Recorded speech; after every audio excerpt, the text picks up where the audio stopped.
کیا اعتکاف والا اجرت لے سکتا ہے؟ جواب ہے ہرگز نہیں۔ اعتکاف عبادت کا عمل ہے، یہ کوئی پیسہ کمانے اور اجرت لینے اور دینے کا عمل نہیں ہے۔ اس لیے اعتکاف والے کو نہ اجرت لینی چاہیے اور نہ اعتکاف والے کو اس لیے لانا چاہیے کہ ہم اس کو اجرت دے کر کے اعتکاف کرائیں گے۔ کیا اعتکاف والا عرفے کی شام کو نکل سکتا ہے؟ جواب ہے کہ ہاں، یقیناً عرفے کی شام کو جو ہی رمضان کے ختم ہونے کا اور عید کا اعلان ہو جائے تو اعتکاف ختم ہو جاتا ہے۔ وہ اگر چاہیں تو یہ رات مسجد کے اندر گزاریں اور اگر چاہیں تو اپنے گھر بھی جا سکتے ہیں۔ بہتر ان کے لیے یہ ہے کہ یہ رات مسجد کے اندر گزاریں، کیونکہ یہ رات لیلۃ الجائزہ انعام والی رات ہوتی ہے، اور اس انعام والی رات کو انسان مسجد کو چھوڑا اپنے گھر جائے بہتر نہیں ہے۔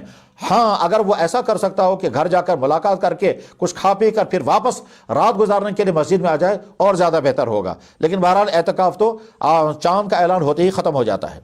دوران اعتکاف عام حالات میں غسل کرنا، بیوی سے بات چیت کرنا، والدین سے فون پر بات چیت کرنا کس حد تک درست ہے؟ جواب یہ ہے کہ اعتکاف در حقیقت بندہ اپنے آپ کو اللہ کے دربار میں ڈال دیتا ہے، اس کا نام ہے۔ اس لیے جتنا دنیا سے منقطع ہو جائے اتنا بہتر ہے۔ بس صرف ضرورت کے لیے باہر نکل سکتے ہیں، اور اگر بات کرنے کی مجبوری ہو تو وہ بھی ضرورت کے لیے ہی۔ اس کے مقابلے میں اگر کسی انسان نے غیر ضروری فضولیات میں اپنا وقت برباد کیا، مثلا بے ضرورت فونوں پر بات چیت ہوتی رہی، تو گویا اعتکاف کا مقصد فوت ہو جائے گا۔ لیکن بہرحال اگر کسی نے اپنے والدین سے فون پہ بات کی، اپنی اہلیہ سے فون پہ بات کی، اس کی بات کرنے کی وجہ سے وہ اعتکاف نہیں ٹوٹا۔ اپنی بہن بھائیوں سے بات کی، بات کرنے کی وجہ سے بات نہیں، یا اعتکاف کے دوران کسی سوال کا جواب دیا، فون کسی اور کو کیا، اس کی وجہ سے اعتکاف نہیں ٹوٹا، کیونکہ اعتکاف ٹوٹنے کے لیے آدمی کا باہر نکلنا، یہ تو اندر مسجد کے اندر بیٹھا ہوا ہے، البتہ فضول باتوں میں مشغول ہے جو نہیں ہونا چاہیے۔ بہرحال اعتکاف برقرار ہے۔ رہا غسل کا معاملہ، تو اعتکاف کے دوران اگر غسل لازم ہو جائے تو وہ غسل کرنا تو اجازت ہے، لیکن مسنون غسل، وہ مسنون غسل نہیں کرنا چاہیے جو مسنون غسل جمعے کے دن ہوتا ہے، وہ مسنون غسل نہیں کرنا چاہیے۔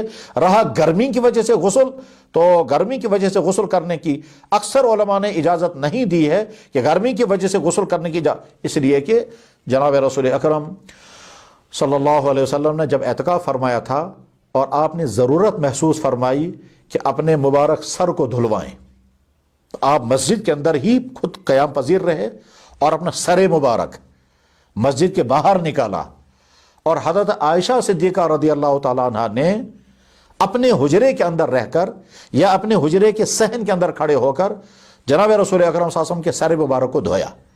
یہ حدیثوں میں موجود ہے۔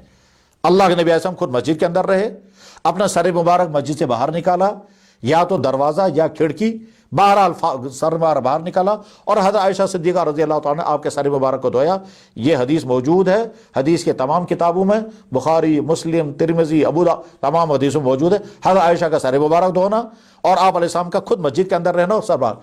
بس یہیں سے سمجھ میں آ سکتا ہے کہ اگر باہر نکلنے کی اجازت ہوتی تو آپ خود باہر تشریف لاتے اور پورا جسم اطہر دھو لیتے، یعنی غسل فرما لیتے، لیکن آپ خود باہر تشریف نہیں لائے، صرف سر کے اندر غالباً ہو سکتا ہے اتنی الجھن محسوس کر رہے ہوں کہ آپ کی بشاشت برقرار نہیں رہی، آپ نے مناسب سمجھا سر مبارک کو دھلوائیں، خود مسجد کے اندر رہے۔ اس لیے سنت کا غسل کرنے کے لیے مسجد سے باہر نہیں نکلنا ہے، اور گرمیوں کی بنا پر غسل کرنے کے لیے بھی مسجد سے باہر نہیں نکلنا ہے۔ یہ اکثر علماء کی رائے یہی ہے۔